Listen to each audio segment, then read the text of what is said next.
This program is sponsored by UApedia, the most trusted source for UFO UAP research.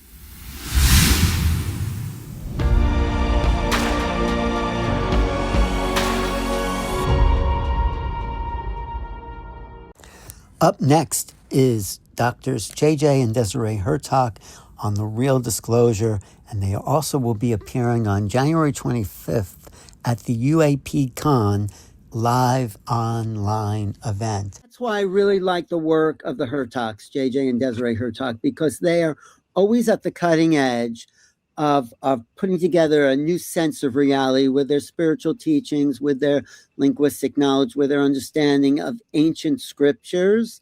It's not ancient. They are updating it so we can understand what the masters of the past knew and integrate it into our present reality. So there they are, two of my favorites. Present what I consider the real story of the X-Files is being told by all of us coming together, that we have a spiritual dynamic that has been suppressed, that has been truly marginalized, but now in the light of the 21st century, the divine spark that King David speaks of in the Psalms is coming out. We're beginning to realize that we are divine human beings in partnership. And so with that in mind, we're going to go now to the screen. The Real Disclosure story is one of science, theology, and experimental physics. So let me begin by saying that we're social scientists, we're futurists. I, in particular, have worked behind the scenes in remote sensing, remote viewing, and I've had the opportunity to write this book called The Keys of Enoch. And that is a blueprint of evolutionary change as the human evolution connects with the higher evolution. And we really liked what Neil had said. We're going to go a little longer because I think we have some extra time today. But we're going to actually really talk about disclosure, because that was really the topic that we wanted to bring out. And of course, there's some exciting things going on. So Alan? we're going to use as our point of departure the fact that we are in a many one universe. This is key 101 to 103 in the Keys of Enoch. We're seeing this now come out with vast declassified documentation. And even that which is not declassified, for example, Everett Haynes' paper in 2021, 9 pages of talking about unusual things, but really say nothing. According to Ellen Steinfeld, there was really nothing of substance in this report. No, but what was interesting, of course, these 9 pages were unclassified, but it said that they've been monitoring these aliens on many levels of radar and sightings and everything simultaneously. It's not just, a light in the sky going around. But also Tulsi Gabbard, who I've always, admired on some levels, maybe because she's a woman. She believes that there may be aliens and still has a lot of questions on the New Jersey drones. We're going to be talking about those drones and what's happening shortly. Yes, there's more to the story. But one of the interesting things on this preliminary assessment of unidentified aerial phenomena, or UAP, is the fact that it actually starts to go back to 2004. And the Keys of Enoch focus on 2004 as the opening, we'll say, for UAP understanding. If you go to the Keys of Enoch, those of you have it, to the last key, 319, verse 43, it tells us that 2004 will be, if I paraphrase, a watershed of an event that will change the scientific understanding of where we are with cosmic intelligence. And of course, UFO happenings have happened every year since really the journalism has begun in the early 20th century. Nonetheless, 2004 was the turning point, because that was the scientific paradigm that shifted. And after that time, everybody in the traditional naysayer paradigm has had to come out and say, we need more information. But actually, presidents have seen it. Jimmy Carter, they said he saw Venus or something, but he was a nuclear physicist. He knew what he saw. And so in 1969, near Georgia, he saw UFOs. In California, Ronald Reagan, he was flying to a party, like a fundraising party in Los Angeles. And when they flew over Bakersfield in 1974, he actually saw UFOs. And when he got to the party, we knew some people that were at the party at that time. And he started saying, hey, I just saw unidentified flying objects around me. And Shirley MacLaine was excited. Yeah, she was one of the people there. Lucille Ball took the other position. She thought he was out of his head. So anyway. But the importance of what you're seeing on the screen are three different histories of something very important in 1952 over Washington. Over several weekends. I didn't even know this, but they started to talk about it. There were these like flotilla, right? We call it a flotilla. I'm going to mention that later on too, with astronaut Gordon Cooper. So, but here's on one occasion at 11:40 p.m. on Saturday, July 19, 1952, one of the air traffic controllers at Washington National spotted 7 objects on his radar and knew their movements were completely radical. Now, the other side of the story that's not mentioned, and even ufologists do not know this story except the very, very few, is that the government had actually mental sensitives. We will call them psychics, in contact with the navigators of this flotilla of ships.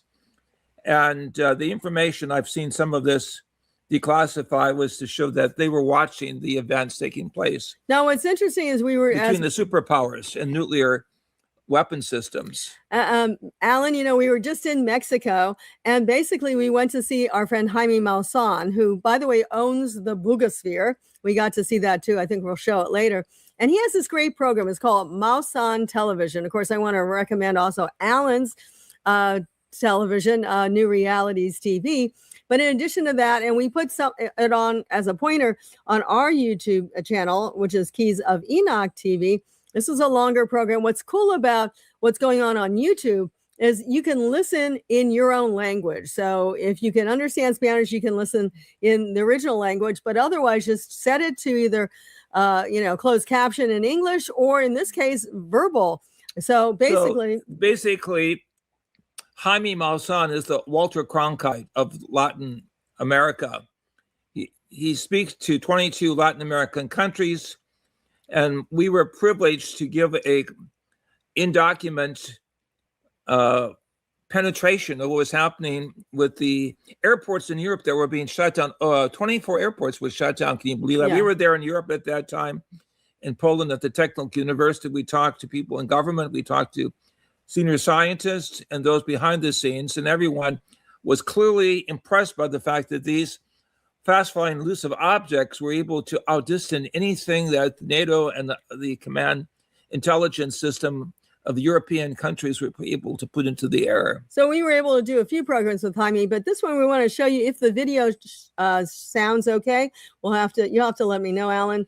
But it's the title is Japan Closes Airports Due to UFOs.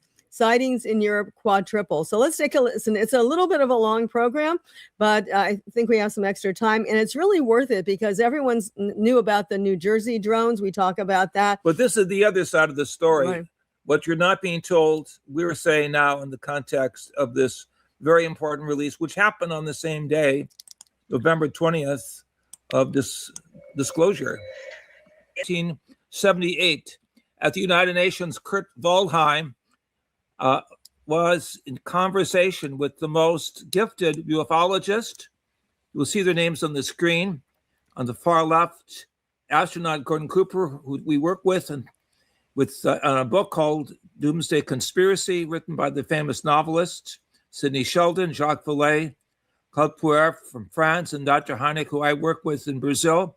And then Sir Eric Geary, who I knew in Granada, who was also connected with the first UFO Congress in Mexico, 1977. So these are all close associates, some of them closer than others in terms of understanding. The paradigm of science is changing. No longer are we working with physical three-dimensional objects. We're working with interdimensional higher intelligence. So let's go on to some interesting things. Let's see, get this to go. I think one of the most important things, though, for people to realize is that Harry Truman was also involved in this and involved with what's called Majestic. And you can see the names of the people that were part of Majestic, which is Admiral Roscoe Hillenkotter, Vandermeer Bush, James Forrestal, Nathan Twining, and others. So very, very interesting that this has been going on for a long, long time. This is back in 52. This is the cream of the cream. This is really top secret, declassified documents. And Desiree and I had checked the signature of President Truman. He has a very special little squiggly side to his signature, and it matches others that we've seen in Mexico and other parts who have had his correspondence in keeping. So you see at the very beginning, a top secret group was called together. Yeah, and it says it was a special executive order of President Truman. It was called together to represent really a combination of physicists, people in aerospace science, those who are well aware of the spoils of World War II, with the various scientists that were separated, some going to Russia, some going to the United States and Great Britain, who were involved in aerospace dynamics. But there's much more now coming in. And of course, this was the big beginning. And I'm glad we're one of the first people talking on this program because it is about disclosure. And it all started in December 2017 when the New York Times came out from Leslie Keenan and Ralph Blumenthal with the fact of real UFOs, Pentagon unit tried to know. And it talks about the $6 billion defense. 600 billion. Sorry, yes. Defense Department budget, but only 22 million was set for what is called the Advanced Aerospace Threat Identification Program. So that was the start of it all, of what we're seeing now. And of course, this goes back to some of the first things released. And what is important for us, and those of you who have been following our teachings, the keys of Enoch, the key 319 mentions 2004 as a point that's going to change the scientific paradigm. And that was really, of course, the very beginning of the Tic Tac that was brought out, as it says, Lou Elizondo confirming 2004 Tic Tac event off San Diego. That's important because when we get to the third hearing, which we're going to be talking about in a few minutes, literally, basically, there's still more off the coast of San Diego. So if you live in California, you realize it's probably one of the bases. I think even if it wasn't one of the bases, I think it's probably, maybe they're trying to make sure that there's not a lot of earthquakes in this area because that's some of the other things they can do. But then these pictures that we're going to be showing you, especially in a minute, is from Navy Pictures. It's called the Milk Bottle UFO in Virginia and the Fast UFO in Florida. That's what you're seeing here. 2014. Both are events out of the ocean. Again, the keys emphasized in 2004 out of the waters of the oceans. So we're seeing scientific evidence that has changed, as it were, the whole logic of. Many of you have probably already seen this, but all Navy footage.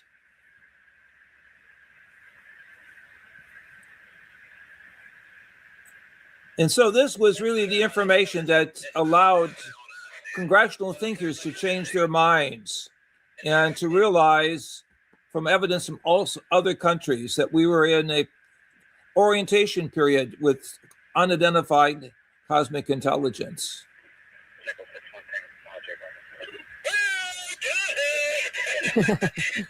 He captured it on his radar screen. So many will see this only as a game. Was this set up by our government or was this something far more advanced? Our position is it's not a game. It's a real dialectic between those forces that honor the human race and our prerogatives of advancement in science and spiritual thinking, as opposed to those who would like to take away our genetic code and manipulate us with a different objection. So just another statement from the New York Times that came out. For more than a decade, the Pentagon program has been conducting classified briefings for congressional committees, aerospace company executives, and other government officials, according to interviews with program participants and unclassified briefing documents. Of course, Lou Elizondo was key in that. So was eventually David Grush. Now, there's also something many maybe have heard about. It's the All-Domain Anomaly Resolution Office that was also established by the Department of Defense. But Their conclusion was all investigative efforts concluded that most sightings were ordinary objects and phenomena, the result of misidentification. Now, most people don't agree with that. It seems to be another level of government cover-up that has been instituted by the Department of Defense. So we're going to talk about a little bit more, but we were actually quite good friends with astronaut Gordon Cooper. The great patriot.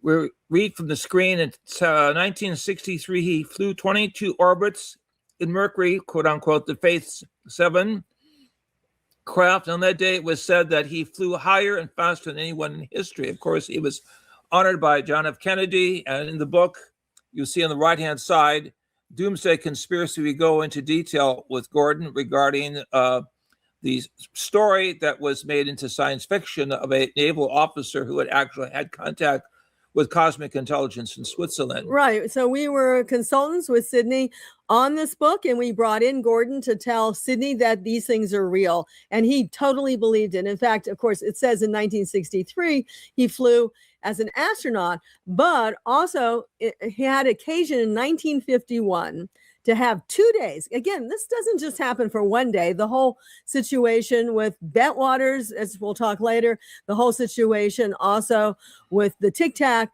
is actually several days or several encounters. So in 51, he had 2 days of observation, many flights of them. And he's not talking about one, of them, of different sizes, flying in fighter formation, generally from west to east over Europe. They were at a higher altitude than we could reach with our jet fighters. Namely, the Americans and Russians at the time in 1951. So what did they do? Did they lock them up in a military insane asylum?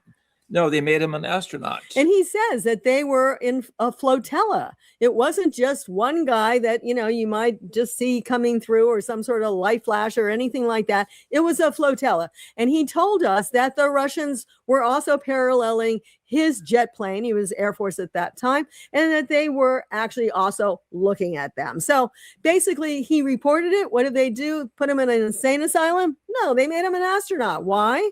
Because basically, he didn't freak out at seeing in 1951 UFOs. Okay.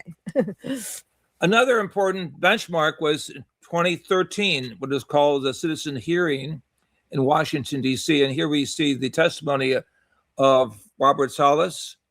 And he was in a Malmstrom Air Force Base facility where the weapon systems were completely shut down. Yeah, serious damage to the weapon systems disrupted by these. And actually what was really happened to their weapon systems was their navigation systems were closed down. And I think everyone should look at what Robert Saleh has said. It was from Malmstrom Air Force Base in Montana, where he claims his warheads were disabled. And we like to say that UFOs are those that usually try, not all of them, there's a variety of UFOs, as many of you know, basically that they are anti-nuclear. They want to say, stop doing what we're doing. If you look very carefully at the center encircle, you can see that I'm slightly to the right side. This was a very important citizen hearing because we had delegations from other governments, one which was from Brazil, stated that I was involved in looking at some of the ET specimens that were later sequestered in a different location. And almost everyone on the left-hand side are congressmen or senators. So this is a very high-level step forward, recognizing in other countries, there's also the situation of retrieval of extraterrestrial objects, but also specimens of non-human intelligence. This is a very important side. The larger picture, of course, is the vehicles themselves.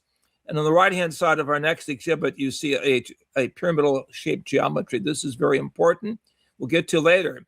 But we look now at the left-hand side, and we see the events of contact take place. So again, the first is November 2004. This is not the first. Of course, we already talked about 1951, but this is the first that the government, especially people like Elizondo and David Grush, have released. So November 2004, the Nimitz and the Princeton, that's the Tic Tac experience. Then you go to the right side off the coast of Virginia. We're going to be listening to Ryan Graves talk about this a little bit. We're going to keep it short. 2014, and this is where they upgraded their radar and they started seeing things like that. Also down near Florida. Again, if you're going to look at bases, I know from my own personal experience, because I grew up in South Florida, that there is definitely a base out there, and it's been known for a long time. I've had friends who are marine biologists who have had encounters. So that's the other place in 2014, 2015. And so then, we know the uninvited visitors are operating out of the ocean.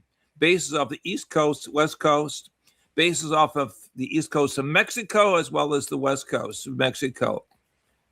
Now, yes, and this particular triangle figure was really from, I believe, the Russell 2019. So let's take a look now at the hearings. The very first one, because this is disclosure, I want to give you guys a history. July 26, 2023, right? They had the first House of Representatives public hearing on UAPs, and you had David Grush, you had Captain Favor, he was the guy connected with the Tic Tac, and then you have Ryan Graves. Three illustrious subjects. And if you want to see more about what Favor said, you can listen to it on YouTube, or you can actually look at it on CNN. He did this whole report on CNN The about bottom what line, he saw. he says, not from this world. And again, off of the coast of San Diego. 2004. Probably the guy who really pushed some of this, though, is David Grush. And so he's the guy who said, he started probably the push forward for these hearings and other things to be public, because he was given the assignment as a military person to get information about the legacy program, that's bodies and we'll say vehicle craft that have been crashed, probably going back to Roswell or even before and around that time, to the 40s, in other words. And they said, yes, we have them, but we won't give you the information. He got pissed and he said, let's go to the public. And that's what happened. But now let's see if we can listen to Ryan Graves, because he's the third person, and I think he said some of the best. So let's listen. Chairman Grothman, Ranking Member Garcia, Oops. the distinguished members of the House Oversight Subcommittee on National Security, Representative Burchett and Luna. My name is Ryan Fobbs Graves, and I'm a former F-18 pilot with a decade of service in the U.S. Navy, including 2 deployments in Operation Enduring Freedom and Operation Inherent Resolve. I have experienced advanced UAP firsthand, and I'm here to voice the concerns of more than 30 commercial aircrew and military veterans who have confided their similar encounters with me. Today, I would like to highlight 3 critical issues that demand our action. As we convene here, UAP are in our airspace, but they are grossly underreported. These sightings are not rare or isolated, they are routine. Military aircrew and commercial pilots, trained observers whose lives depend on accurate identification, are frequently witnessing these phenomena. In 2014, I was an F-18 Foxtrot pilot in the Navy Fighter Attack Squadron 11, the Red Rippers. And I was stationed at NAS Oceana in Virginia Beach. After upgrades were made to our jet's radar systems, we began detecting unknown objects operating in our airspace. At first, we assumed they were radar errors, but soon we began to correlate the radar track with multiple onboard sensors, including infrared systems, eventually through visual ID. During a training mission in Warning Area Whiskey 72, 10 miles off the coast of Virginia Beach, 2 F-18 Super Hornets were split by a UAP. The object, described as a dark gray or a black cube inside of a clear sphere, came within 50 feet of the lead aircraft and was estimated to be 5 to 15 feet in diameter. The mission commander terminated the flight immediately and returned to base. Our squadron submitted a safety report, but there was no official acknowledgement of the incident and no further mechanism to report the sightings. Soon, these encounters became so frequent that aircrew would discuss the risk of UAP as part of their regular pre-flight briefs. Anyway, these are just a short on that. And then here's our famous Alan Steinfeld, who went all the way down to Washington, D.C. from New York. It's not that far, really, but to be there for the November 13th, 2024 event. He's actually sitting right behind Danny Sheehan, if you're familiar with Danny. In the center of the screen. And we did a watch party with him, so you can see our faces. The upper right side of the screen. So this brought together Admiral Gallaudet, Lou Elizondo, Michael Schellenberger, journalist, and of course, Mr. Michael Gold from NASA, all of who had great insights, but very little was passed across the table in terms of the real critical questions that Representative Panalina Luna brought forth. So we're going to listen to those because to me, Lou has a lot to say. And actually, Ross Coulthard on News Nation did a great early interview with him, which I think even sums up his book and things like that. You can see this here, The Confessions of a UFO Hunter. Highly recommend that. But he didn't say that much at the hearing. And what really did come out at the hearing was Representative Luna from Florida. She's over by Tampa, which is clearly the area of Clearwater, if some people know that area of Florida. She had the best questions. Now, we're going to kind of look at these things slowly. I want to, we're going to be playing this since we have hopefully some extra time if he doesn't mind. So she asked these questions. I'm just going to say the first two and then we'll listen. Can you name the country and around time frame where the first back-engineered UAP program started? Right? So in other words, where was this? They don't want to talk about it. Actually, it was Spain in 1976. To your knowledge, have any USOs, that's submerged objects, unidentified submerged objects, or the ones under the water, ever outpaced our submarines? And many of them, I've been told this by key members in the Navy, not only our country, but also Russia. Yes, and let's go on now to listen to actually this talk if we're hearing it okay. Let me just check that this is up as far as it can be. And sorry. Nice, Ms. Luna, for 5 minutes of questioning. Mr. Elizondo, to your knowledge, can you name the country and around time frame that the first back-engineered UAP program started? Ma'am, unfortunately, I would not be able to have that conversation in public. Can anyone on the panel name that? None of you? This next question is for Mr. Gallaudet. To your knowledge, have any USOs ever outpaced our submarines? Yes, ma'am. At what magnitude? I don't have the exact speed, but again, a witness came to me, a credible former submarine officer who observed it on sonar data. And this was in the 80s in the North Atlantic during a storm, and it outpaced his submarine by orders of magnitude. Are you aware of any hotspots that currently exist off our shores in North America? Not with sufficiently credible data, ma'am. Okay, we've heard reports of there potentially being hotspots, maybe entry and exit points. Have you heard of any of that? I have not, ma'am, but my colleague here, Mr. Elizondo, does discuss some USO activity that he's observed in certain DoD databases. Mr. Elizondo, in regards to these aircraft being piloted by whatever they might be, non-human biologics, would you agree that it's likely that they are being piloted by some mind-body connection? Ma'am, I think it is safe to presume here that they are being intelligently controlled because some cases seem to anticipate our maneuvers, and in other cases they seem to I came across an email where the word stalked was used in a very secure email between Navy officers discussing their ships being pursued by a UAP.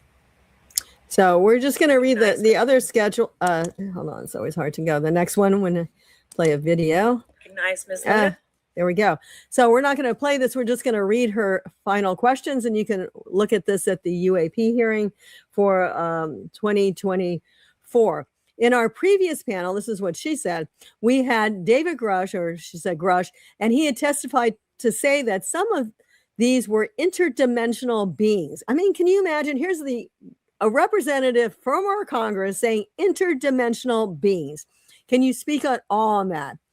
Are you inferring that they are living craft? So they're talking about this. Yes, they are. Most of them, as far as we're concerned, exist in the fifth dimension, and many of them come down into the third dimension to make themselves manifest. And a lot of the craft are mind controlled in that sense, and mind steered.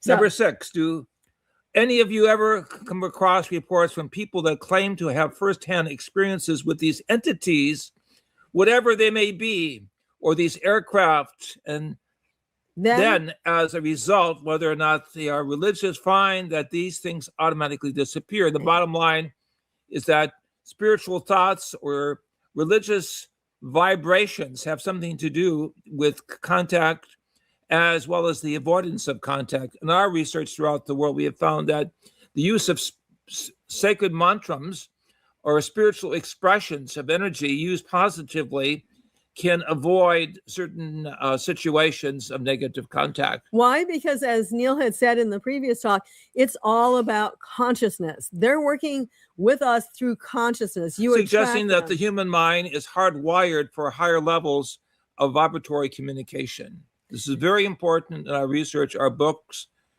working with linguists throughout the world, recognizing that there is a physical language system as well as a musical language system built into our human anatomy as well as into our brain circuitry that we can use as a bioantenna for contact that is positive, avoidance of contact that is negative. What do I mean by negative? That which, shall we say, takes over the consciousness of the human being.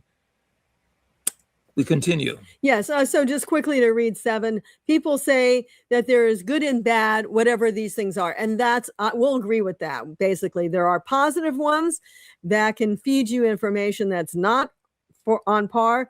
And we're going to talk about that too. And there's negative ones, positive ones, negative ones. So you have to use that higher consciousness to work on what you're connecting with. So my concern, this is what she's saying, from a national security perspective is, 1, is that true? Are there good and bad guys? B, are you hearing reports of that?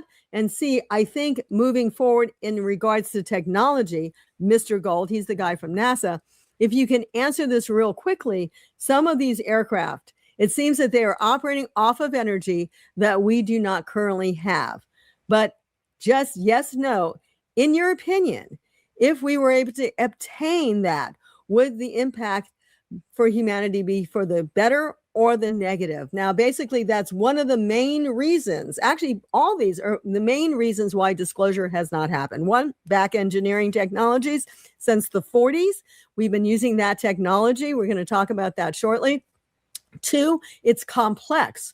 It's not one form of intelligence. It's many forms of intelligence. And 3, of course, they've been covering this up since the 40s, since 47. In our previous panel. Oh, sorry. Let's get on. And I would suggest there's a 4th reason, that is in a meta-scientific, meta-spiritual sense of communication with something even beyond the extraterrestrial, which we call the ultra-terrestrial, and it's also the extra-celestial beings that are in an energy form capable of shifting into a momentary physical like appearance, but essentially operate from a higher consciousness state. Right. And so this is not a formal hearing, but this was put out by the UAP Disclosure Fund.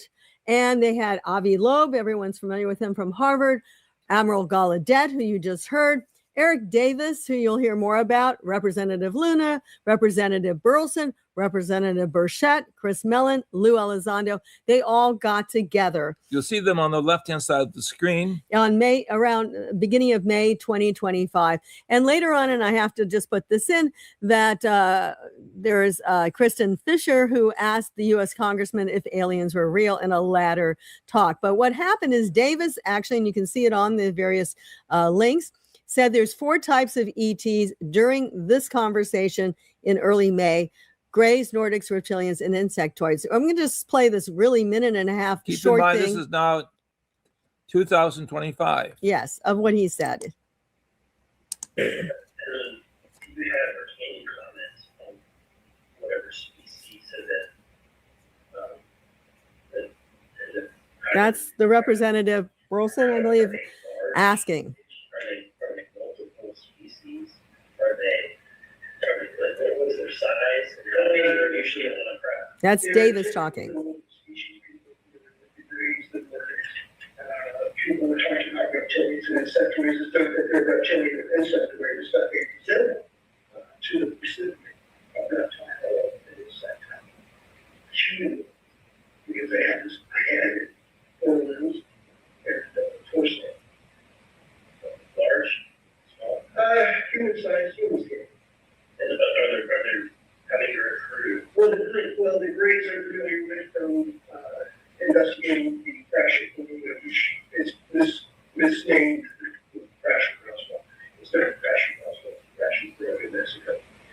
Those the phrases you put this on. The words that are typically human size, I can 5, 6 feet. And saying that the people who this label reptilian is actually that time too. I haven't heard anything about anything 7 or 8 feet. That nature. Anyway, just amazing. And this is something that we'll see later. What he just said, Eric Davis, I said 30 years before at the first disclosure conference in Washington, D.C. called When Cosmic Cultures Meet. But just going on to what's been released now, the age of disclosure, everyone's seen this. It's Amazon Prime. They do charge a little bit. Does have Marco Rubio, U.S. Secretary of State in there. What's probably most interesting, though, is the work with, I think, Hal Puthoff, even though Lou Elizondo is kind of the star of the show. But what Hal Puthoff said was what Ryan Graves also said, that there's a sphere around either a cube or some sort of vehicle. And he talks about that. We're not going to get into this now, but you can go listen if you do listen to Age of Disclosure. The final thing that came out on 9/9, and if you go 2025, that's another 9/999. Easy to remember. You can see it on NewRealities TV. A distinguished group of intelligence individuals. Yes, and so this was the last hearing of the 3 that were the official hearings, and we're going to listen to just a very short snap of Nucitelli and Wiggins. Wiggins was the person who was around in the Navy, because he's in the Navy, off the coast of San Diego, same place, different time of the Tic Tacs, seeing similar things. This is not just happening once. This is not just some strange thing. Borland actually was the guy. George Knapp, he's famous for being on Coast to Coast. He's more of a reporter, but Borland, all the way to your right, is a person who was on the East Coast, connected with Langley and all that, talking about UFOs over that area. But let's go down. Nucitelli was in Vandenberg. Anyone who lives in Southern California knows about Vandenberg. That's where we launch our missiles. And Wiggins, also, again, Navy, California. But we have California and we have East Coast. Really fascinating. We're going to listen just to Nucitelli and Wiggins in an edited version of what they're saying. My name is Jeffrey Nucitelli. I'm a former military police Hold on, I'm going to pick that up if I can. 16 years. I don't know why it keeps going down. Okay. Of active duty service in the U.S. Air Force. Between 2003 and 2005, 5 UAP incidents occurred at Vandenberg Air Force Base, home to the National Missile Defense Project, a top national security priority. At the time, we were conducting launches deemed by the National Reconnaissance Office as the most important in 25 years. These were historic launches. These facilities were vital, and they were repeatedly visited by UAP. Each incident was witnessed by multiple personnel, documented, investigated, and reported up the chain of command.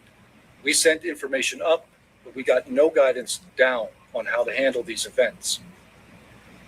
I personally witnessed one of these events and investigated others as they occurred. 6 other service members have provided me with the information that I will share with you today. The incursions began on October 14th, 2003, when Boeing contractors reported a massive glowing red square silently hovering over 2 missile defense sites. After several minutes, it drifted further east onto the base and vanished over the hills. This event, now known as the Vandenberg Red Square, was referenced by Representative Luna at the first hearing on this topic. Official Air Force records of this event are in possession by Aero and the FBI.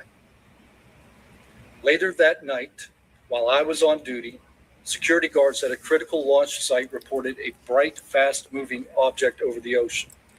I responded to the incident. Chaos ensued over the radio as the object approached rapidly. I heard my friends screaming, "It's coming right at us, it's coming right for us, and now it's right here." Moments later, I heard them say that it had shot off and was gone. When I arrived on scene, I talked to 5 shaken witnesses who described a massive triangular craft larger than a football field that hovered silently for about 45 seconds over their entry control point before shooting away at impossible speed. About a week later, another patrol reported a light over the ocean behaving erratically. Believing it might be an unannounced aircraft, they declared an emergency, and an armed response force responded. Before the forces could arrive, the object descended and either landed or hovered on our flight line, and then took off again at impossible speed. The witnesses to this event were threatened and intimidated afterward. They were told to keep quiet and think about what they were reporting. After that, things did get quiet until about 2005, when another patrol reported a massive triangular craft larger than a C-130 silently floating over the installation. He watched it for a few minutes. It traveled west and disappeared into the night. And then I had my own encounter, again in 2005. I was off duty, sitting in my backyard with two other police officers, when we noticed what first appeared to be a satellite in orbit, but it wasn't acting like a satellite. The light was strange, it was pulsing, and then it started to maneuver. It dropped in elevation. At times it would vanish from view and reappear in a different location in the sky, and eventually it reappeared 200 feet over my house. It was a 30-foot diameter sphere of light. My friends and I watched it for a moment, and then it gently accelerated and traveled up and disappeared into the stars. My name is Alexandro Wiggins. I'm an active duty U.S. Navy Operations Specialist, Senior Chief Petty Officer. Father of three and dedicated American, testifying today in my personal capacity. The views I share are my own, and I do not represent the official positions of the Department of the Navy or any subordinate organization. On the evening of February 15th, 2023, at approximately 19:15 PST, in the Whiskey 291 warning area off the coast of Southern California, I was serving on board USS Jackson. During that period, I moved between the Interior Communications Center, ICC-1, and the bridge wing, correlating the sensor picture with visual observations, part of my routine responsibilities for surface and air picture management. What I observed and what our crew recorded was not consistent with conventional aircraft or drones as they appear on our system. A self-luminous tic-tac shaped object emerged from the ocean before linking up with three other similar objects. The four then disappeared simultaneously with a high synchronized, near instantaneous acceleration. I observed no sonic boom and no conventional propulsion signatures. No exhaust plume, no control surface articulation on the Sapphire image system. Shortly after the synchronized departure, radar tracks dropped. These observations were multi-sensor and recorded inside of ICC-1 with time location overlay visible in our source frames that have been made public by journalists. From my experience operating in this region over many years and consistent with our public characterized encounters, unidentified objects reoccur in United States operation areas off Southern California. Okay, yeah. And so he talks about his ability to see and know, and other people who are with him.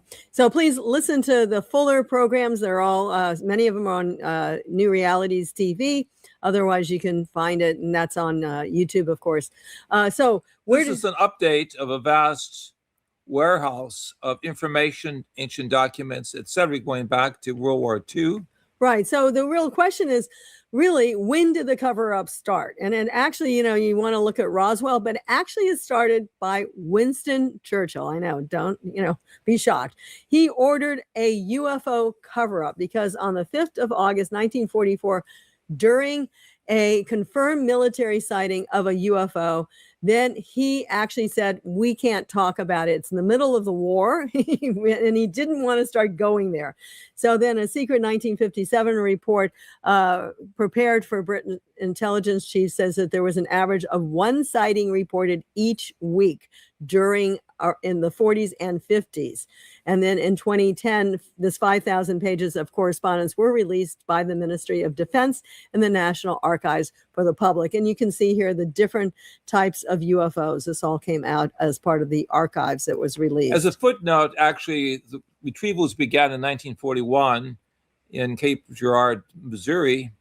And of course, we know that there was also retrievals in Germany and Italy back in the 1930s. So, but most famous in the United States, yeah. We're talking now about the chain of command, realizing that things had to be subdued and basically put under cover because the psychological and sociological ramifications were tremendous. And of course, everyone's familiar, you should be, with Roswell.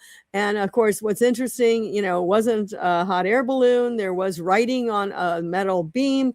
And this is, of course, the son of Jesse Marcel in the tie, if I can say, or the non-coat one. And the grandson in the suit. Yeah, and the daughter as well. So, yeah. So anyway, just saying that, you know, there were bodies there. This is inside the museum that you can go look at, alien life form autopsy report. And take what a look they look at the like. face now. Yeah. Take a look at the face. So this is important going forward. And then also just to take a look at where all this came from, there also was the Betty and Barney Hill experience. And she was shown by an alien, just simply the geometry that you see in the upper right side of the screen. Later, that was analyzed to stars. So Betty and Barney Hill was supposedly connected with maybe Zeta Reticuli. And this is our interstellar neighborhood. Yes, there's Orion. Yes, there's the Pleiades, but the locals, this is the locals. Betty and Barney Hill, our friend Elizabeth Clark, Alpha Centauri, the Great Pyramid points to Sirius. This is all our local system. Arcturus as well. You got Vivian Chauvet, who's been on Portal to Ascension many times. And Dr. Hurtaks also written about Arcturus even before that in the 70s. Basically, all this is part of that. That's our local system. We are certainly not alone. So what did I write in the Keys of Enoch? Well, I wrote that higher intelligence had a base on Mars. And you look at history, even the Zulu history of Africa, as well as indigenous cultures in South America, you'll find references to Mars. And the story of the changes that took place on the surface of Mars, as we see here in a publication, while on the far right from the Keys of Enoch showing the actual pictures that I was allowed to publish in 1973. Of the Mariner 9 probe that was orbiting. Showing a perfect grid of major and minor pyramids in the Elysian Quadrangle. And then in our book, The Face on Mars, also in Spanish, El Sphinx en Marte, the Sphinx on Mars. And then in several publications on the left side, the significance of the pyramids on Mars, showing the blow-ups, that this is not simply a flaw in the cameras, but there is an actual series of photographs not released at that point, showing the grids on various sides of Mars, showing that it was a very active place, an active center of interplanetary commerce. And when the planet Mars was subject to losing its environment, its atmosphere, civilization collapsed. And according to the mythologies of various cultures, intelligent life moved from Mars to Mother Earth. And our friend Elizabeth Clark, who I mentioned just a moment ago, she was in contact with an alien intelligence who said that there were bases on Venus, Earth, and Mars, but Venus, they also had to evacuate because of solar flares. So don't be surprised that in the coming year, there'll be more disclosure on Mars and our sister planets in terms of what we'll call the cosmic management. Now, many people don't agree with Robert Lazar, but we personally do support him. We feel that he had the right information. He did try to release it. He started to understand the technologies, which you have to also give him credit for. So he is someone who is still working in the science field, although not in government circles. But he talked about different technologies. We believe from our research that there is a Project Galileo, which is a gravity propulsion system. That was what Lazar was involved in. There's also Project Sidekick, which is an energy beam weapons that have a neutron source focused by a gravity lens. All technologies obviously coming from alien back engineering. Finally, Project Looking Glass, which is being able to look back in time. So, some of the specialists I talked to many years ago said that this small unit that the cosmic intelligence shared with Air Force officers allowed them to look back and actually see the event we call the Christ crucifixion. Yeah. So this is, of course, subject to debate, but a very gifted investigator by the name of Colonel Wendell Stevens interviewed Connor Orion. He was an Area 51 sentry, in case you guys don't believe in Area 51 or want to support Robert Lazar. Connor is a pseudonym used by Derek Hennessy. He describes 7 tubes with bodies of extraterrestrial biological entities, typically described as grays. And, you know, if you've been listening at all to Uri Geller, he also has confirmed this, that he was shown by means of Werner von Braun, who is the German scientist, rocket scientist that came over. Werner von Braun took him down into the basement of an area to put on like special gear. And he himself with Werner saw bodies. So that's part of the legacy program that people are talking about, not only back engineering, but bodies. So a biologist would regularly check the fluids to maintain the right temperature and fluid mix to maintain the bodies. This is probably from the Roswell crash, but no one really knows. Another friend of ours who worked at Area 51 is a microbiologist. Dan Bursch. Yes, you see him on the right-hand side next to the famous Dr. Roger Lear.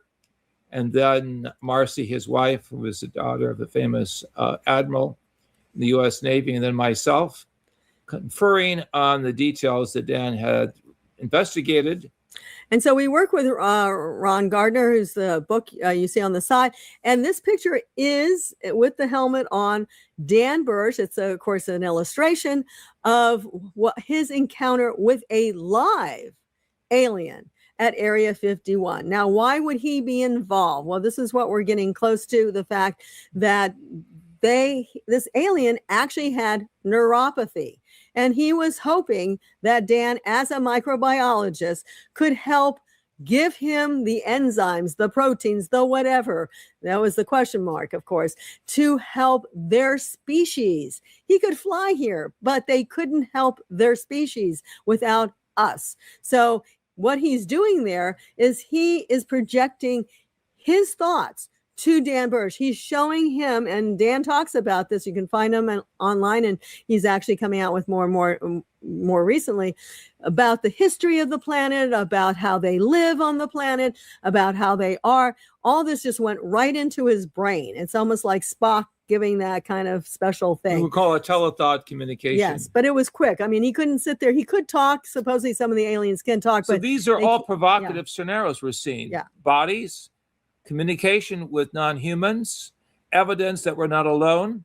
And of course, the problematic side is who is on first base. So you would honestly understand why the higher management, government management, that is, would be rather reluctant to put all the cards on the table because they did not have all the cards. So Dan Bursch was at Area 51, also a man who's no longer with us, named Bill Uhouse. He was a flight simulator engineer from the 1950s to the 70s at Area 51. And he talked and had mental communication with the alien beings there at that time as well. They've had several live aliens, not just dead aliens.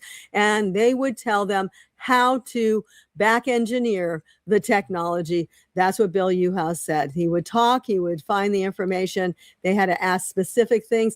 Bill Uhouse said, what did the alien look like? Well, he drew a picture called a J-Rod, and Dr. Hurtak at his, when Cosmic Cultures Meet, actually it was set up in Washington, D.C. by Scott Jones, who worked for Claiborne Pell. Senator Claiborne Pell. Now, this is 2 pictures. Actually, 3 pictures, one with John Mack. John Mack and I were presenters at the first quote-unquote disclosure conference on American soil called When Cosmic Cultures Meet in the upper right-hand side. But I had the privilege to actually take a mannequin and make it look like the J-Rod that was the claimed visitor. And so you will see that the person is Vilma Gwynn with the Department of Indian Affairs, who's there because the indigenous have accepted the fact that we are being visited all the time. So this is no big thing, that they even have clothes that look like humans at some time.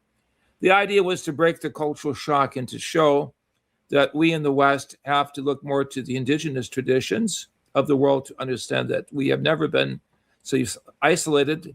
We've had visitors from other worlds, other dimensions. The question and the criteria is, what is the game?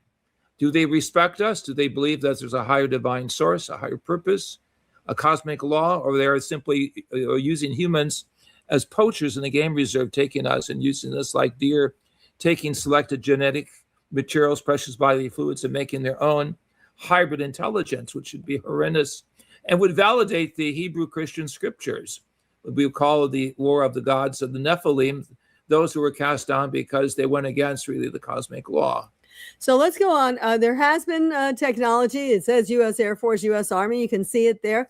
That's why I like to go back to the 40s and 50s, because it's true. If you're talking about now, if you're talking about, 2015 to 2025, or you could say some of this was military. And I'm sure some of it is, but not all of it is. But they have helped us to back engineer technology that we are using today. So that's a very important scenario to understand. Now, here's the Bugosphere. And this is the latest event on the front page of many magazines and journals throughout the world. Even the new Energy Technology Journal in Switzerland has an article on the Bugosphere for November 2025. So we touched it. We talked to Rodolfo, who's the expert on this. This is from Jaime Maussan in his office. He has it there, which is very important to understand the importance of the sphere. Well, we don't really know what it is, but what was interesting to us, because Dr. Hurtaks says Sanskrit is a sacred language, before we even got there, they had already tested the Sanskrit language with the Bugosphere with electrodes hooked up to it, and it made a special vibration, a special resonance with the sphere. So we gave them more Sanskrit mantras, and we also gave them some Hebrew that we had worked on, and they're going to be testing it. But it's exciting because you gave them Hebrew as well as Sanskrit. Yes, we gave them both, and they're going to be resonating. They're trying to figure out where it came from. They feel if they could get the sphere to resonate, it can call back to its original source, and those intelligences can make themselves known. What is important here is X-ray analysis has shown that inside there is a very sophisticated technology that looks like a Tesla transmitting tower device. Right. So there is something inside that does look like tectonics or technical devices. And if this is correct, and that this proves to be some type of probe that connects with the world grid system, it would validate what is written in the Keys of Enoch on page 498, for those of you who have the book, that speaks of a Tesla transmitting tower system that was conceived in the mind of Tesla for around the world, grids that could be activated by these probes. So the actual terminology would validate what the scientists at Southwest Institute in Texas, as well as CERN, CERN in Switzerland, have come up with thus far. Again, we're not taking a position, but this would claim to be the latest validation of the Keys of Enoch. So just so you know, the Bugosphere was supposedly a flying object, this thing that landed in Buga, Colombia, the country of Colombia. And Jaime went down to investigate it and brought it back with him, and has now done extensive research and investigation, and many people are on board for this. Again, we haven't done the research, but we are encouraging research with the languages, especially the Sanskrit and the Hebrew, to see and the Keys of Enoch are the meta research given over 50 years ago of things that would happen. And now they're happening. And that's why we're talking to you. Suddenly, the paraphysical, the psychodynamic, telethon communication, the understanding of the higher cosmology behind the mythic expressions of both Old and New Testament take on a higher meaning. We began to understand also the technology alleged to have come from other craft retrieval. Right. Just a review for many of you. Philip Corso wrote a book called The Day After Roswell. In terms of the technology, he says back engineering, according to Corso, night vision goggles. We advanced them. They had some primitives. Fiber optics. I believe that wholeheartedly. Lasers, we were already doing research, but doesn't mean we didn't advance it with their technology. Integrated circuits and thin materials stronger than steel. So these are important data that we believe that has come out of back engineering. The interesting thing, of course, that it goes through the corporations, which means if you ask the government, and this is part of the disclosure problem, if you ask the government, what are they covering up? They're not covering up a thing. They gave all this information over to corporations. You go to a corporation, what are you covering up? They have no reason to tell you. So basically, they cover their bases by giving it to corporations and owning it. And here's one example of contact lens, so to speak, that could be night vision goggles, because the gray aliens, supposedly, according to Wendell Stevens, are wearing contacts. This is an insectoid alien. Well, gray and insectoid. But when you pull off, you can literally pull off the black film. They use it like sunglasses, or contact lenses, whichever you want to say, but sunglasses. So it's a level of technology that allows them to see in the dark and in light. We're getting there. We're already getting there, but this is a long time ago that people had talked about gray aliens with dark black eyes. So as Neil had said, the Air Force is just that Ben Rich was former head of the Skunk Works project at Lockheed. And he was known to say, the Air Force has just given us a contract to take ET back home. You can hear more about it on other things. He suggesting the U.S. was already in contact with non-humans. Yeah, connected with Wright-Patterson Air Force Base and Lockheed Skunk Works, which is also out in California. Ben Rich speaking to Jim Goodall 1 week before he passed away. Jim, we have things out there in the desert that are 50 years beyond what you can possibly comprehend. If you have seen it on Star Wars or Star Trek, we've been there, done that, or decided it's not worth the effort. And of course, you can look at some of the technology that we already have. So you can see that we have jumped on the bandwagon. One other scenario here that Dr. Tech showed in to Jaime Maussan, BBC came up with a flotilla of vehicles that were seen in Brazil that Dr. Tech... Actually, from my picture that I submitted to the Brazilian authorities, and these ships appeared over an undisclosed nuclear weapon system that was being built. So the bottom line here is there's positive and negative, and I hate to be sounding dualistic, there is powers in between the positive and negative also that are seeing what lessons we're learning, because if we're going to graduate as a species, we have to learn according to the keys of Enoch to put away our weapons of war, weapons of mass destruction, so we would not injure the environments of other planets. So again, this is 21 UFOs seen in Brazil that did make headline news with Dr. Hurtak having some of the information and taking it back to NASA. He did that in the past. So what do they look like besides the gray insectoids? The Nordics look a lot like us. But there's also those that look like the ancient Egyptians. These are the blue-nosed ones that have voice control weapons or voice control computers, interpretive technology, like a rod that has a coil around it. So let's, if you guys want to go, we're not going to do it today, but Bentwaters History Channel did a great thing. It was probably the most famous UFO sightings in England about shutting down nuclear weapons on that base. Those nuclear weapons were, we'll say, top secret. No one knew about it except the people that worked there. And you can see that they were shut down. It was released by information from a police person, Larry Warren. You see here, security officer at RAE Bentwaters. He talked about it. Very similar, of course, to what Robert Sala said at Maelstrom. Basically, and years apart, 67 for Maelstrom, 80 for Larry Warren, and I think they're still doing it today, shutting down nuclear missiles in their silos. They don't want it. They don't want it at all. And of course, even after this event, some of you have seen this, but it was also on Encounters, which is a great film. In the year 2011, there you see an unknown spaceship over the towers of Fukushima after the explosion. What are they doing? Maybe they are neutralizing some of the radiation. You see this also at Atusha nuclear power station in Argentina. They're always flying over there because we can't keep it together. We can't keep it clean, and they want to help us. I think the helping is extremely, extremely important, that many of them are here to help. Some of them want us instead. They want our help. So you have to look at who you're talking about and who you're talking to. So let's go on. Environmental science, all sociology, psychology, theology, they all come together.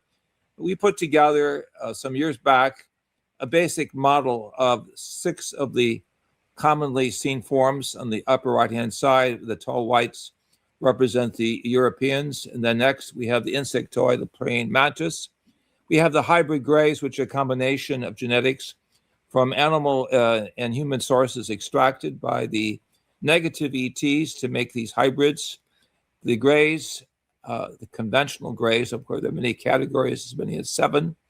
The Adamics, all colors from white, brown, blue, black, all colors of humanity are standard. And then we have the reptilians, which I would say are not so nice in terms of their prerogatives and manipulation of the human psyche.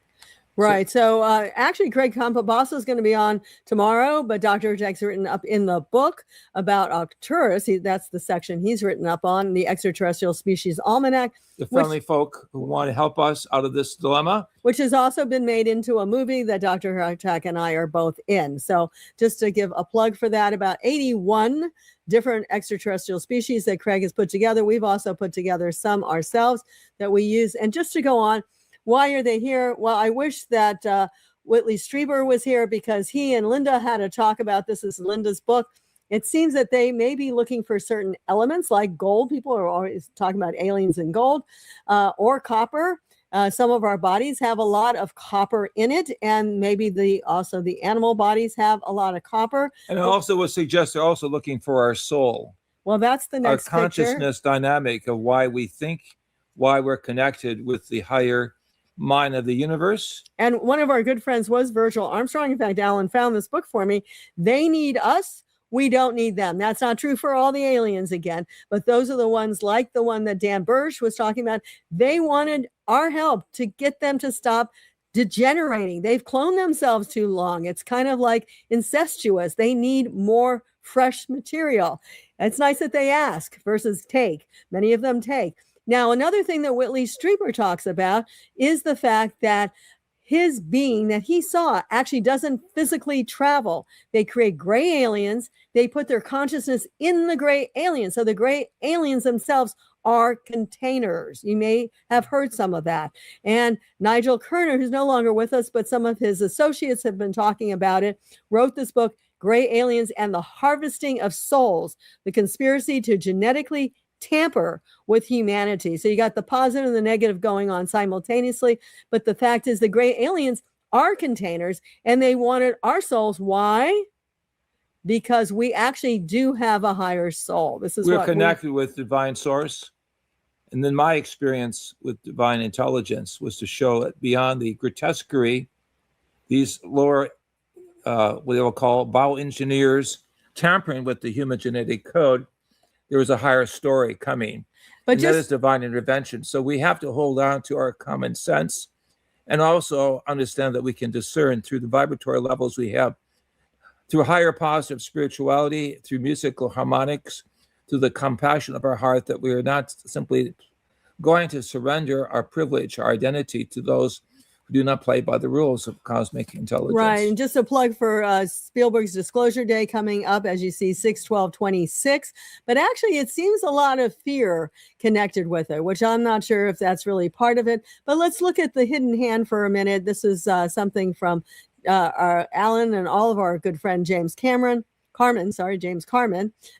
Yes, not Cameron, Carmen, who put this together. It's just a short little thing. Let me up the volume again. This is kind of a recapitulation now of why we've waited so long to see the truth. So many different scenarios, different races, different, shall we say, stories, we have to have a higher perspective, and without this chessboard. What are the types of aliens?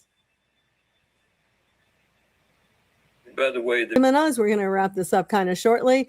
Known in Hindu, I know that Neil can talk more about this, but it's always been known. It's been reported a long time ago. But more to the point of Dr. Hurtaks' work, and that coincides with Dr. Gary Nolan, who's a professor of microbiology and immunology at Baxter Lab at Stanford University.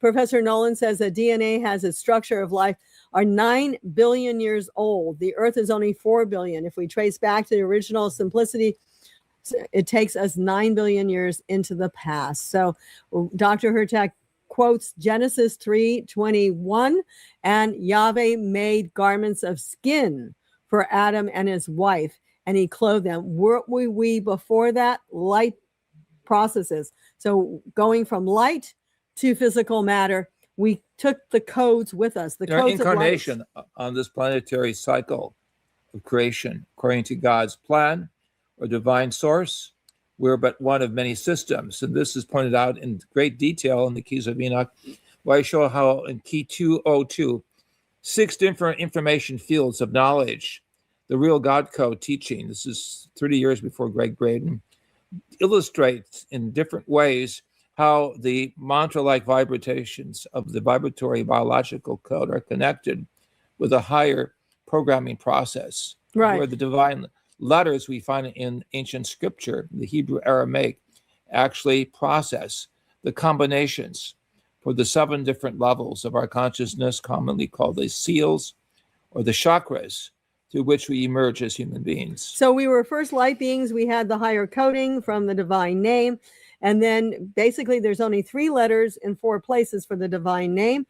And that then becomes part of what we call the nucleobases, as you can see in number 5, the membrane of uracil, adenine, guanine, that then code for all the amino acids, all the proteins in our body. So we are part of a higher code structure, which is why we have dreams. We have the ability to contact. We actually have higher vibrations, higher soul contact than gray aliens. I think so that's the genetic story, the spiritual story, the cosmological story all come together. We find this in the book of Genesis, chapter 6, when we talk about the Nephilim, the fallen programmers who took advantage in the Keys of Enoch.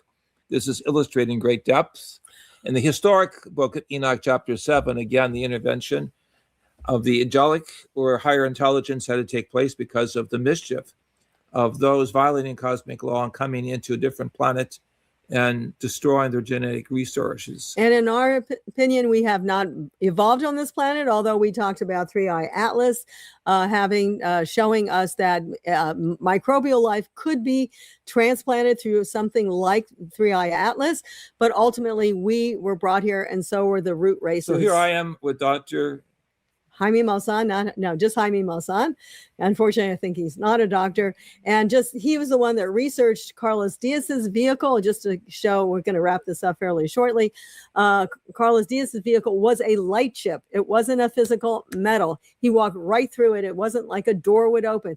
He would walk right into it. And then he said you didn't feel your feet, you didn't feel your toes or anything like that because it was surrounded by light. So this is way into the future. This is going beyond the physical spaceships into those that are interdimensional. Yes. This is the extra celestial. And we see a little bit about this implied in Interstellar, the great film of the 5th dimension. This is where our research is involved. Yeah, and this is what we're feeling is really happening now.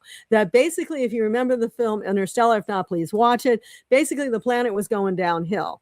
But there was information that one of the astronauts was able to go into the 5th dimension and come back and talk to his daughter and tell her how to save the planet.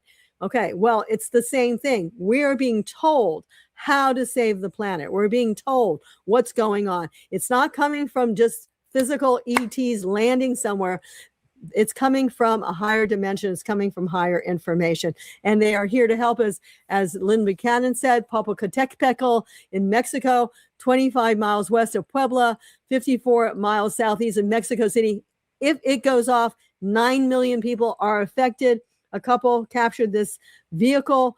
near the volcano in January of 2023. It's still going off. Vehicles are still being seen. In fact, Jaime actually used to have a camera locked on it. I think he still does, actually, looking at all the vehicles that are coming around this volcano, helping to protect the people of central Mexico. Yay, that's fabulous. Let's help, them as well. Now, in closing, we see the remarkable pyramidal shaped geometries over the Pentagon, over Washington, D.C., and note that the first picture in the Keys of Enoch is this pyramidal geometry. You see the Keys of Enoch with the divine name, Yod-He, Vod-He at the bottom, the name of God that can be used for protection, preparation. And then you see the ancient scroll, biblical scroll, but then over there is the pyramidal object. The pyramid, of course, was the place of the Exodus, the story of how we will eventually exodus or travel to the stars. The top of the pyramid, though, represents a geometry that is flexible, that represents really the three-dimensional aspect of capstone teaching, of how we will be connected symbolically and genetically and physically with those who have the same geometries of spiritual oneness, one in unity, one in flexibility, one in pluralism. Now, this was taken, and I saw it, I said, oh, forget about it. Washington, D.C., December 2018, late night, like 4 a.m. But Jaime Maussan got to do the research, and he found 4 different individuals who saw this. 2 were in a car. That's the people who took this picture. 1 was actually at the cemetery. He confirmed it, and another person as well. Now, this goes back to confirm similar shapes in Moscow, 2009. So we'll go back for one more moment after you've seen. This is moving. This is something that had been around. This is something that it's the same vehicle. So all governments of the world are being watched now by the pyramidal geometry, which symbolizes a higher spiritual scientific synthesis of knowledge. Capsule knowledge points to the stars. It's connected also with the belt of Orion in Egypt. It's also connected with the higher heritage of how there is an architectonic within our mind to represent and to feel affinity with this geometric form. We find in all major cultures of the world. It's a symbol of the ongoing structure of what is in the epistle of Peter in the New Testament, of how we are to work as special building blocks or stones in the architecture of the temple of creation. So as we like to do, we're going to close with a few moments of meditation. Let us feel ourselves connecting with even higher levels of experience. From the ancient Egyptian sources, the Sufi sources, the Sanskrit sources, even from those of the ancient areas of India, Tibet, and China. We see the story of a higher story of creation. Keys of Enoch, the Enochian teachings represent the ultra-terrestrials. Yes, we talk about extraterrestrials, extracelestials, but also ultra-terrestrial beings who are beyond the physical form. They're the ones really feeding the best levels of information. Beyond the three-dimensional signs, they are the interdimensional teachers. Yes. And so let us use this expression as we journey with the world soul through that of the power of ancient Egypt. We were there with Neil, with Alan, with others, as we vibrate together the Om, Uma. The Sanskrit, the Om from the Semitic languages, the Uma from the Tibetan, and the world soul vibration of the Arabic. Om, Uma. We're going to say it 7 times. Om, Uma. Om, Uma. Om, Uma. Om, Uma. Om, Uma. Om, Uma. Again, these are expressions that go with the sacred tankas and pictures of how there is an actual musical language within our anatomical structure that can be used, mobilized, sublimated, and then projected with the thoughts. This is the key. The missing key is a key of vibration that connects us with the angelic hierarchies or those of the positive angelic masters that we find illustrated not only in the East, but also in the book of Revelation of John the Divine. But think of how the ancients understood the power of the heavens. They understood that it wasn't just the earth. They understood that there were myriads of other realms, maybe other dimensions that you don't see.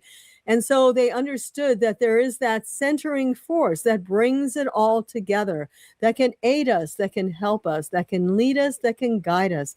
Now let us use the Greek expression Pneuma Phos as we welcome in the spirit of light, higher levels of light, higher levels of energy, higher vehicles of The light. New Testament text, Pneuma Phos, Pneuma Phos, Pneuma Phos, Pneuma Phos, Pneuma Phos, Pneuma Phos, Pneuma Phos, from which we get the word photonics, phosphorus, etc. Finally, for us seeing this planet brought together in unity, let's get rid of wars. This is what the good aliens are telling us. Let's get rid of the violence. Let's see ourselves as a cosmic creation. Let's see ourselves in oneness of one humanity, like Edgar Mitchell saw in the overview effect. We're all one people. So let us bring that peace to the planet. As we see with the return of the dove, the symbol of the Holy Spirit being outpoured, as we see from the tree of life in the center of the cosmogram, a cosmic picture being opened, as we begin to use these mantras or sacred expressions, we realize they're not ancient, but they're eternal. They represent what I call musical linguistics. That goes even further behind normal linguistics because it's transformative. It links all of the 7 chakras and musical harmonics, and then through the higher mind and the contact story with the light, those of the light, the true guardians, the true protectors, the true angels of the Most High, El Elyon, Most High God, operate within us and download or share with us those sacred expressions. And so let us sing this together. You all can sing as well with us. Om Shanti Shanti Shanti Om. Om Shanti Shanti Shanti Om. Om Shanti Shanti Shanti Om. Om Shanti Shanti Shanti Om. Om Shanti Shanti Shanti Om. Om Shanti Shanti Shanti Om. The 3 powers, body, mind, and spirit, are there in the 3 Shantis, or the 3 illustrations of Sanctus, Sanctus, Sanctus. Let's see the world a better place to live. Let's get rid of violence and let's bring forth peace. Let us be the light. Let us be the love, and let us welcome the forces of light. Let us recognize that we must now go beyond the extraterrestrial into the extracelestial. We must go beyond common language into the higher paraphysical language. We must go beyond the science of external objects to the science of the heart and compassion. Let us be catalysts of compassion and change. And that is our protection, being aligned with the divine mind. And how do we do this? It's all through consciousness. It's all through our thoughts. It's all through sharing love, wisdom, and greater understanding for each other. We thank you, as we say, for amens, amen, amen, amen, and amen. Here's our books. We're at keysofenoch.org. If you like Alan's book, which we're in, making contact, buy it at Amazon. Our music, which we have lots of, is at Spotify and Apple iTunes. And some of our stuff is sold at Amazon, not all of it. Go to keysofenoch.org. Alan, are you there? I'm here. Thank you so much. That was excellent. Excellent. I just want to remind people, Neil, that we're doing a talk with the Hurtaks that will focus more on the experiences. Let me just show that on the screen here. This is a actually, I don't think we're working with you on that one, but yeah, I think you are. This is the one, the UAP Con. Do you see that? Oh, okay. Oh, This that is, one. Yeah, sure. Well, today's talk was more on the general disclosure. This is more focused on experiencers, as you see, with Whitley Strieber, Jeffrey Kripal, who else is here? Paul Hynek. Oh, this woman, Kimberly Engels. So, and hosted by me and Tara DiLiberto. So this is a a kind of adjunct to the Real Disclosure, and you could sign up by going to UAPCon. And I have to say, what happened to Dr. Hurtak in 1973 is epic. He's one of the few beings that have gone off planet and have come back to tell us about it. So it's a great celebration. So yeah, thank you, Neil. Doctors JJ and Desiree, that was amazing. And the pyramid UFO was just incredible. And you've probably seen the show Stargate, right? In the movie Stargate. Oh, yeah. It reminded me of that. I would say that the show Stargate has the most disclosure out of any show I've ever seen, right?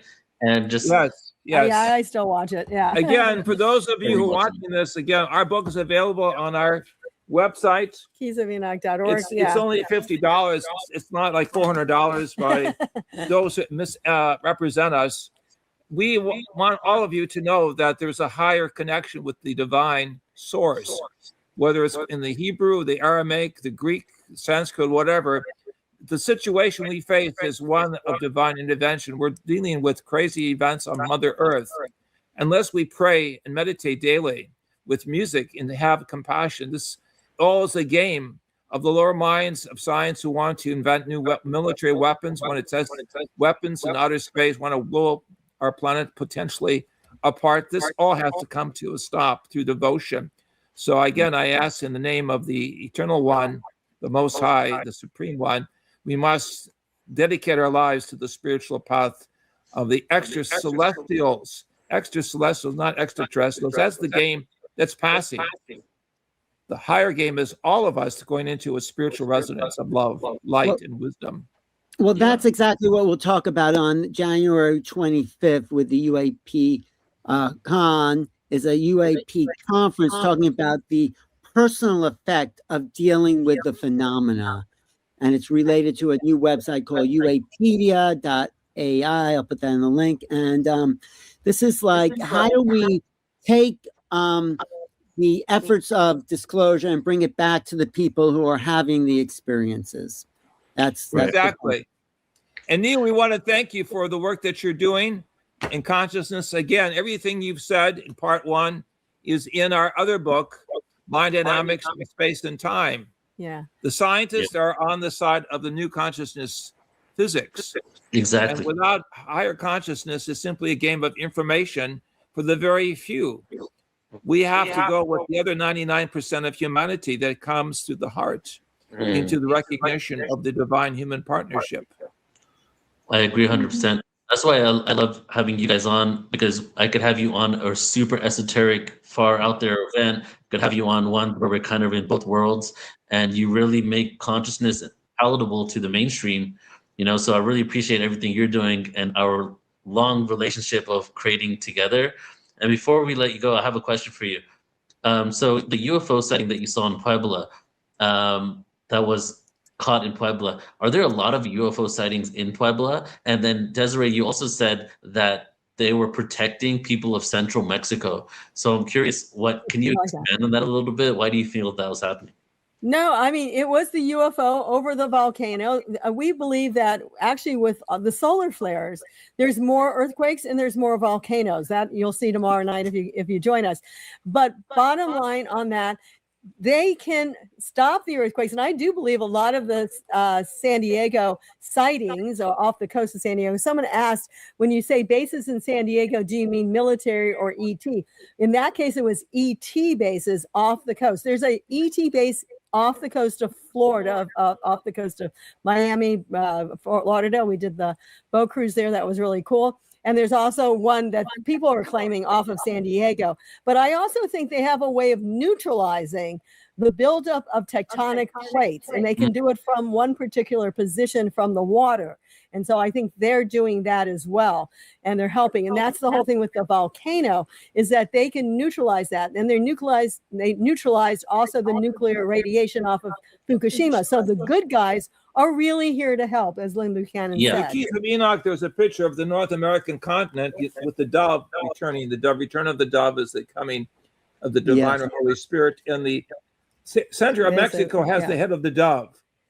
Oh, interesting. The center of Mexico, including Mexico. Can you explain this a little more? What is this exactly? Mexico has been really the antenna of putting information out to the world, much longer and more in abundance through Jaime Maussan and others like him. Pedro Flores, who was the great announcer before, who worked with J. Allen Hynek. All the true stories of disclosure really went on from Mexico City back in the 70s worldwide. So that's the center part of the dove's head over North America. And that's the broadcasting center of a higher teaching of spiritual ufology. We will call it a higher science of consciousness that has to be understood if we're going to go ahead. Otherwise, it's just bits and pieces of information, broken stories from different Air Force pilots and astronauts. No, in order to understand the traditions of the indigenous, traditions of the Old and New Testament, the traditions of the Sanskrit scriptures, and what's taking we place have to now. understand the spiritual teachings of the masters who are coming back, because they know the game down here is not correct. It has to change. Yeah. So this is the return of the dove. It's showing the bases off, and this is in 73, off of Florida, off of Mexico, San Diego, we'll say Baja area, and then also the mind, the central hub being in that area of central Mexico. And Alan and us have been there. We've climbed the pyramids of Teotihuacan. And yes, that's exciting. Well, I think they do have extraterrestrial connections, because we still can't duplicate the technology like the Japanese tried to about the Great Pyramid in Egypt. So there's a higher mind that humans can access, but we've forgotten it, or we've been totally blocked from achieving that. And that's why this time of change is so important, because we are activating the higher potentials here. So thank you both. Neil, any more comments? Yeah, I think, Neil, you're going to be doing a little bit more presentation, right? Yeah, I'll have one more question for you, though. Okay. So firstly, the reason why I was asking is I also want to say, go ahead. Yeah, the Hurtaks are going to be at the New Living Expo in April. So if you want to meet them, all of us. And at the Conscious Life in LA, and I'm sure a few other things. But the New Living Expo is, Neil's new kid project, right? And there's some great people going to be there, and we'll look forward to it. It's near our home, It's which gonna be is fun. great. But let me ask the question I was going to ask. So it's interesting that the Buga sphere is also ended up in central Mexico, right? Even though I just drove through Buga in Colombia because I'm living down here, right? And now it's in central Mexico. But the thing that really interested me was the resin that carbon dated. You know, the resin could have carbon dated to any date, right? But it happened to carbon date to 12,500 years ago, which is the end of the last ice age, which coincides with the Younger Dryas period, the fall from one cycle to the other. Do you first of all believe that this carbon dating was completely legit? And what is your thoughts on the timing? We're checking. We're double checking. It was fun to be with it. It was fun to listen to Rodolfo, who's the expert, Jaime's assistant, to talk about it. What was intriguing us is mostly what's inside, that there is something inside. So it is encapsulated, but you don't see any seams. There's no way of opening it. So it's very, very interesting. The writing on it seems to be pre-Sanskrit, they're claiming. Yeah, Proto-Sanskrit. So it's very, very fascinating. Let's see. Jaime has gotten himself involved in a lot of very interesting things from time to time. This is probably when I showed him how the keys of Enoch give the details of what some believe to be inside the Buga sphere, Rodolfo's eyes lit up. Mm-hmm. He said, well, "This how is do you know something's in the Buga? How do you know there's something? They've X-rayed it, or they've X-rayed it. They've actually when they X-ray, they don't see a form device that looks like a miniature Tesla transmitter. Yeah. And this is exactly what is described in the Keys of Enoch, that we will find a grid system of the what we call in the American European language a Tesla transmitting tower system on all parts of the planet. So it could be Atlantean, and it could have been, energized some way that it kind of fell down in that area. I mean, we've done a lot of research that there were people coming even from Lemuria and Mu, as you call it, all the way up the coast from Peru up to Colombia, up to Mexico. They've now done recent research on that the Aztecs were not the first, that there were ancient genetics that tie into earlier cultures from the South, more the Pacific peoples. So we've always argued that. There's a video called Temple of Mu that talks about it. So there could have been our website. A connection with Atlantis and the people of Atlantis connecting, making this type of technology. So We don't- higher science, past, present, future, all share a higher vibratory energy And and acoustical physics. And this is our work in acoustical physics to show that these ancient sites are not tourists for expensive Japanese or Americans to simply see them walk away. Without the resonance, there's no higher contact experience. The same thing with us. Without the higher vibration of the mantra from the heart, mind, and spirit in a contact experience, it's just information that doesn't make any sense. And the UFOs are seen off of Florida. That's ancient Atlantis. We call it Altea. The ancient Atlantis is still being activated and watched and balanced by other levels of intelligence. Yeah. Great. Amazing. Thank you so much, guys. Thank you for having us. Have a great conference. Great Thank you. presentation. Thank you. Yes.